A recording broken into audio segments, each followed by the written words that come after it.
Me echó de casa por su nueva familia. Años después, apareció para exigir los ahorros de mi vida y dárselos a su hijastra perfecta. No sabía que yo tenía un secreto. Si aún no estás suscrito al canal, haz clic en el botón de suscripción y activa la campanita para no perderte ninguna de nuestras historias. Tu apoyo significa todo para nosotros. Si esta historia te parece interesante, déjale un like. También me encantaría saber de qué ciudad eres, déjanos el nombre de tu ciudad en los comentarios. Ahora, empecemos con la historia. La luz del atardecer entra por la única ventana de mi apartamento, pintando de naranja las paredes desnudas y el polvo que flota en el aire. Es un lugar pequeño, apenas un dormitorio y una cocineta, pero es mío. Sobre la modesta mesa de madera, junto a un plato con los restos de la cena, descansa una vieja fotografía. En ella, un niño de unos 10 años, con una sonrisa que le abarca toda la cara, es abrazado por su madre. Sus ojos brillan, los de ella también. Éramos nosotros. A veces, cuando el silencio de este lugar se hace demasiado pesado, la miro y trato de recordar el calor de ese abrazo, el sonido de su risa. Pero cada día que pasa, ese recuerdo se siente más lejano, como una película antigua que se desvanece. Todo cambió hace 4 años, el día que cumplí 18. Recuerdo que mi madre, Elena, y su esposo, Ricardo, me pidieron que me sentara con ellos en el sofá de la sala. Era la casa donde había crecido, el único hogar que había conocido. El aire estaba cargado con una formalidad extraña. Mi madre tenía esa sonrisa tensa que solo usaba cuando estaba a punto de dar una mala noticia disfrazada de algo bueno. Mateo, mijo, empezó, alisando una arruga inexistente en su pantalón. Como sabes, Ricardo y yo estamos empezando una nueva etapa. Y tú ya eres todo un hombre. Ricardo asintió a su lado, con una expresión neutral, casi ausente. Hemos estado pensando, continuó ella, y hemos tomado una decisión importante para el futuro de nuestra familia. Hemos vendido la casa. Sentí como si el suelo se abriera bajo mis pies. ¿Vendido? ¿Esta casa? Sí, dijo con un entusiasmo forzado. Conseguimos una oferta maravillosa. Vamos a comprar una casa más grande, en una zona mucho mejor. Un nuevo comienzo para todos. Hizo una pausa, y su sonrisa se apretó un poco más. Y bueno, en esta nueva etapa, hemos pensado que es el momento perfecto para que tú también empieces a volar. A hacer tu propio camino. El mensaje era claro, aunque las palabras eran amables. No había lugar para mí en ese nuevo comienzo. Sofía, la hija de Ricardo, que tenía mi edad, necesitaba su propio espacio para estudiar en paz, una suite con baño privado, según me enteré después. A mí me dieron un mes. Un mes para empacar los 18 años de mi vida y desaparecer. Las siguientes semanas fueron una pesadilla borrosa. Mi amigo del alma, Javier, me salvó. Me ofreció el pequeño cuarto de servicio de su apartamento alquilado. No era mucho, pero era un techo. Tuve que abandonar mis planes de empezar la universidad ese otoño. En lugar de libros de cálculo, mi vida se llenó de cajas pesadas y turnos de 12 horas en un almacén frío y húmedo. Cada hueso de mi cuerpo dolía al final del día, pero el dolor más profundo no era físico. Era la herida de sentirme desechado. Aún así, una parte estúpida y esperanzada de mí intentaba mantener el contacto. Llamaba a mi madre cada semana. Las conversaciones siempre seguían el mismo guión. Hola, mamá. ¿Cómo estás? Mateo. Qué bueno que llamas, decía ella, su voz siempre un poco apresurada. ¿Todo bien? Por acá, corriendo. A Sofía le pidieron una tablet nueva para la preparatoria, de esas caras, ¿sabes? Su padre y yo estamos haciendo un esfuerzo, pero todo es tan caro. La pausa que seguía era mi señal. La señal para que yo ofreciera algo. Al principio, caí un par de veces. Le envié algo de dinero, lo poco que me sobraba. Pero cuando me di cuenta de que mi nombre solo salía de sus labios cuando necesitaba algo, empecé a negarme. Lo siento, mamá. Apenas me alcanza para la renta este mes, le dije en una de esas llamadas. Su tono cambiaba al instante, volviéndose frío y afilado. Ah. Entiendo. Bueno, ya veremos cómo le hacemos. Pensé que te importaba la felicidad de tu hermana. Al final, somos una familia, ¿no? Y colgaba, dejándome con un nudo de culpa en el estómago. Mientras yo comía fideos instantáneos y contaba cada moneda para mi fondo universitario, mi única luz al final del túnel, las redes sociales de Sofía eran un desfile de la vida perfecta que yo financiaba indirectamente. Fotos en restaurantes de moda, viajes de fin de semana a la playa, ropa nueva que costaba más que mi renta mensual. En cada foto, mi madre posaba a su lado, sonriendo, radiante. La viva imagen de una familia feliz y próspera. Una familia de la que yo ya no formaba parte. Era un fantasma, un cajero automático olvidado, y lo peor era que, en el fondo de mi corazón, seguía anhelando que un día, mi madre se diera la vuelta y me viera. Que se diera cuenta de que me había dejado atrás. Pasaron 4 años. 4 años de trabajo agotador, de sacrificar salidas con amigos, de vivir con lo mínimo indispensable. Pero había valido la pena. Mi cuenta de ahorros para la universidad, esa que alimentaba con sudor y privaciones, finalmente había alcanzado una cifra respetable.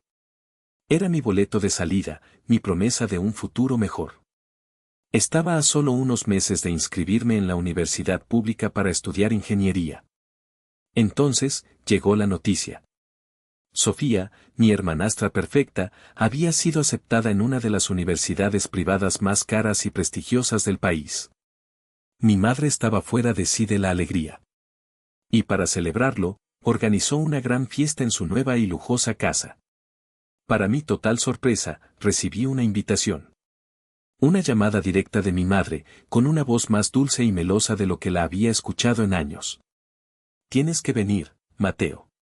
Es un día muy importante para la familia. Para toda la familia. Una parte de mí, el cínico que había aprendido a la mala, me gritaba que no fuera. Pero otra parte, el niño estúpido que todavía vivía en mi interior, susurró, ¿y si esta vez es diferente? ¿Y si quiere que vuelvas? Así que me puse mi mejor camisa, la única que no estaba manchada de grasa o sudor, y fui. La casa era impresionante, un monumento al buen gusto y al dinero. Música suave flotaba en el aire, y docenas de personas bien vestidas charlaban con copas de vino en la mano. Me sentí completamente fuera de lugar. Sofía era el centro de atención, recibiendo felicitaciones y regalos, luciendo un vestido que probablemente costaba lo que yo ganaba en 2 meses. Mi madre me recibió con un abrazo rápido y un beso en la mejilla que se sintió como una transacción. Durante 1 hora, deambulé por la fiesta, sintiéndome como un espectador. Finalmente, cuando la multitud estaba distraída con el pastel, mi madre me tomó del brazo. Ven, mijo. Necesito hablar contigo un momento. Me llevó a un rincón tranquilo del jardín, lejos de las miradas curiosas. Su sonrisa era radiante, pero sus ojos tenían una intensidad calculadora. Estoy tan orgullosa de Sofía, comenzó. Esta universidad es una oportunidad única en la vida. Cambiará su futuro. Asentí, sin saber qué decir. El caso es, Mateo, continuó, bajando la voz, que la primera matrícula es, bueno, es una cantidad muy fuerte. Ricardo y yo hemos hecho un gran esfuerzo, hemos movido nuestros ahorros, pero aún así nos falta un poco para completarla. Sentí un frío helado recorrer mi espalda. Ya sabía a dónde iba esto. Sé que has estado trabajando muy duro, dijo, y su mano se posó en mi brazo. Se sentía pesada, como un grillete. Y sé que tienes tus ahorros para la universidad. Lo sé porque soy tu madre y me preocupo por ti. Su mirada se clavó en la mía. Necesito que me los des. Es para Sofía. Me quedé en silencio, procesando la audacia, la monstruosidad de su petición. Piénsalo, Mateo, insistió, su voz ahora un susurro urgente. Ella tiene un futuro brillante en una universidad de verdad, una de las mejores. Tú, bueno, tú siempre puedes ir a un colegio comunitario más adelante, cuando las cosas se calmen. Esto no es un regalo, es una inversión. Una inversión en el futuro de esta familia. Fue en ese instante que algo dentro de mí se rompió. El último hilo de esperanza, la última pizca de amor infantil que albergaba por ella, se hizo cenizas. La miré, realmente la miré por primera vez en años, y no vi a mi madre. Vi a una extraña, a una mujer egoísta y cruel. No, dije. La palabra salió de mi boca, no como un grito, sino fría, plana y afilada como un trozo de vidrio. Su sonrisa se desvaneció. ¿Qué? No, repetí, y esta vez mi voz fue más firme. No te daré mi dinero. La máscara se cayó. Su rostro se contrajo en una mueca de incredulidad y luego de furia. ¿Cómo te atreves, Siseo? Después de todo lo que he hecho por ti. De todo lo que me he sacrificado. Eres un egoísta. Un malagradecido. Su voz se elevó, atrayendo la atención de algunos invitados cercanos. Así es como me pagas. Prefieres tu estúpido dinero antes que el futuro de tu propia hermana. No dije nada más. Simplemente me di la vuelta y caminé hacia la salida, con sus gritos siguiéndome como avispas. Salí de esa casa y de esa vida, sintiendo la humillación arder en mi piel, pero también, por primera vez, una extraña sensación de claridad. Llegué a mi apartamento y me derrumbé. Era mi punto más bajo. La verdad me golpeó con la fuerza de un tren, mi madre no me quería. Nunca me había querido. Solo me veía como un recurso, un plan B, un obstáculo. Estaba completamente solo. Lloré, no de tristeza, sino de una rabia y una impotencia que no sabía que tenía. En medio de esa desesperación, un recuerdo vago, una conversación de mi infancia sobre mis abuelos, su testamento y la casa, flotó en mi mente. Era una posibilidad remota, una locura. Pero no tenía nada que perder. Busqué en mis contactos un número que no había marcado en casi una década. Tía Carmen, dije con la voz rota cuando contestó. Era la prima de mi padre, una mujer recta y amable que se había distanciado de mi madre tras el divorcio. Le conté todo.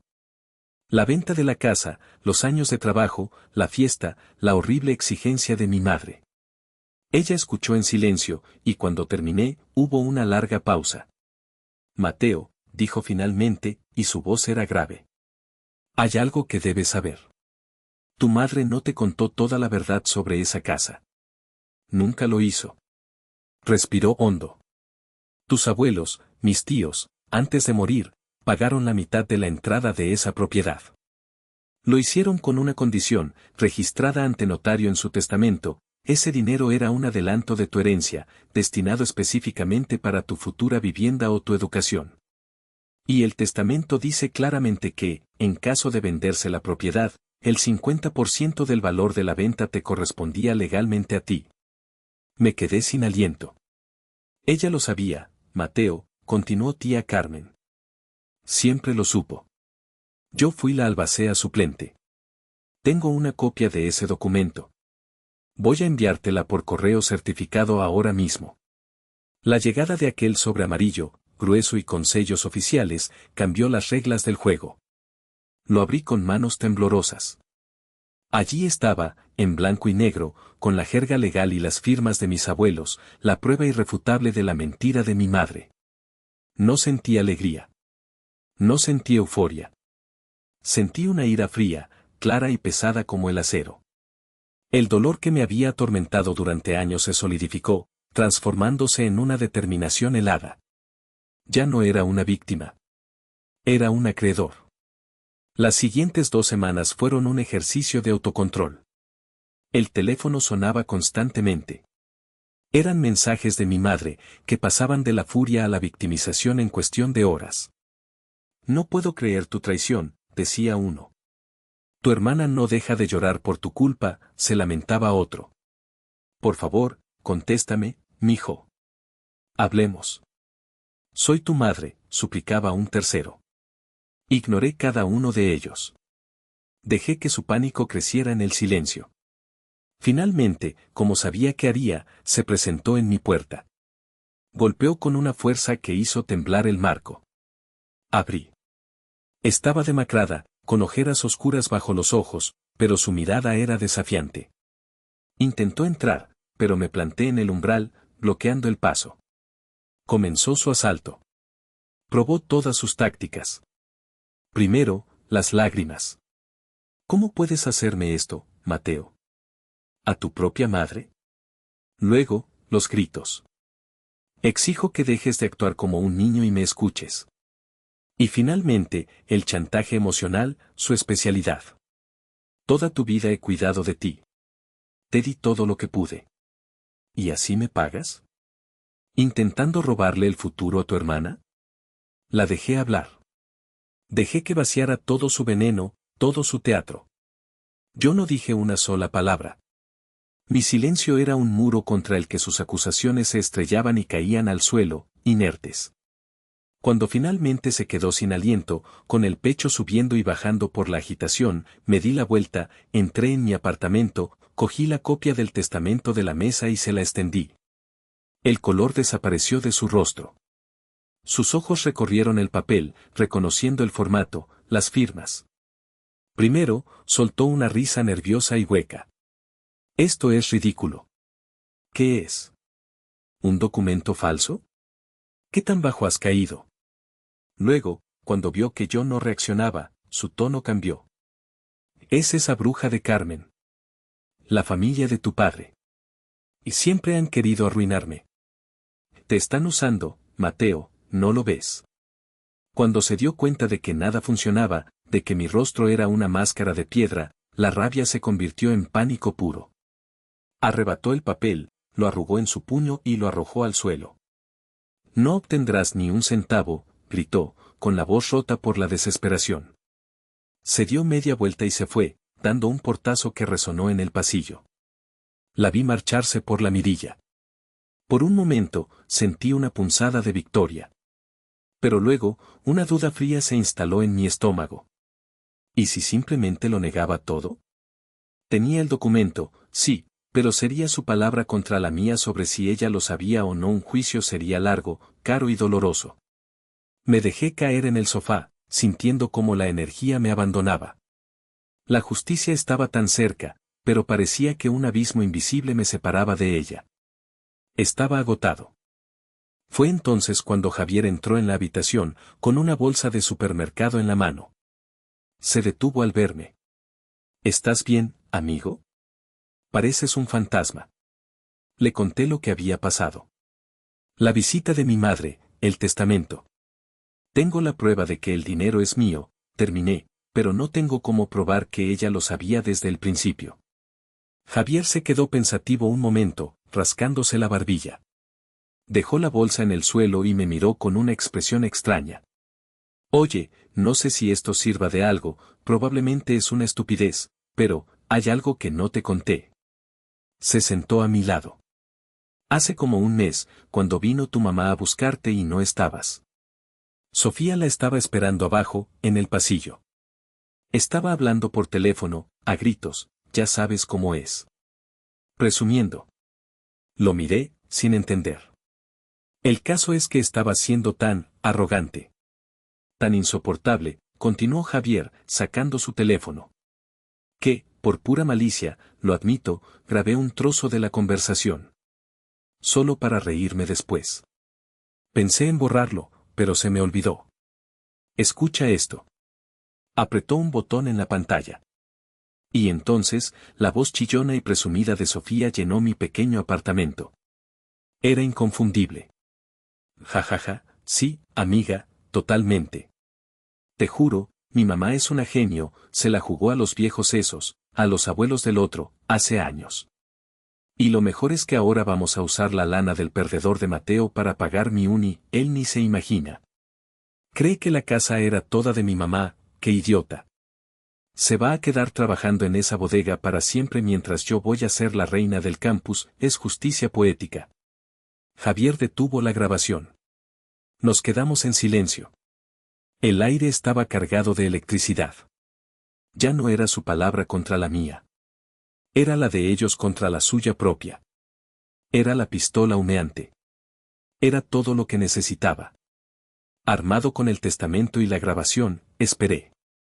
Sabía que mi madre no se quedaría de brazos cruzados. Y no me equivoqué. Unos días después, recibí una llamada. Era uno de mis tíos, el hermano de Elena. Me invitaba a una reunión familiar de emergencia esa misma noche. El plan era evidente, me iban a tender una emboscada. Querían acorralarme, usar la presión de toda la familia para avergonzarme y obligarme a ceder. La táctica de la manada de lobos. Claro, tío. Allí estaré, respondí con una calma que lo sorprendió. Antes de ir, hice una llamada. Tía Carmen, ¿estás ocupada esta noche? Necesito que me acompañes a un lugar. Cuando llegué a casa de mis tíos, el ambiente era glacial. Estaba el clan entero de mi madre, tíos, tías, primos. Me miraban con una mezcla de lástima y desaprobación. Mi madre estaba sentada en el centro del salón, con los ojos enrojecidos, interpretando el papel de la matriarca agraviada. Sofía estaba a su lado, con una expresión de suficiencia mal disimulada. Ricardo, mi padrastro, estaba de pie en un rincón, con la mirada perdida en la pared, como siempre, un espectador pasivo de su propia vida. En cuanto entré con tía Carmen, las miradas se volvieron de sorpresa. La presencia de la familia de mi padre no estaba en su guión. Mi madre comenzó su discurso. Era una actuación digna de un premio. Habló, con la voz entrecortada por falsos sollozos, de su amor de madre, de sus sacrificios, y de cómo su propio hijo, corrompido por la avaricia y la mala influencia de otros, la estaba tratando de extorsionar. Dijo que yo quería destruir a su nueva y feliz familia por puro egoísmo. Solo le pido que entre en razón, concluyó, mirando a los presentes. Que recuerde lo que significa la palabra, familia. El silencio que siguió fue pesado, acusador. Todos los ojos se volvieron hacia mí. Esperaban que me derrumbara. Me levanté lentamente. Tía Carmen me puso una mano tranquilizadora en el hombro. Saqué de mi mochila una pila de fotocopias. Ya que estamos hablando de familia y de la verdad, dije, con la voz firme y clara, creo que todos deberían tener un poco de contexto. Pasé una copia del testamento de mis abuelos a cada uno de los presentes. Se escucharon murmullos confusos mientras leían. Eso es falso. Es un invento, gritó mi madre, poniéndose de pie. Está desesperado. No he terminado, dije, levantando la mano para pedir silencio. Saqué mi teléfono. El testamento es el qué. Pero creo que todos merecen escuchar el por qué. O, mejor dicho, el cómo. Tengo algo más que todos deberían oír. Es la voz de Sofía, explicando con sus propias palabras cómo ven realmente esta inversión familiar de la que hablaba mi madre. Apreté el play. La voz arrogante de Sofía llenó la sala.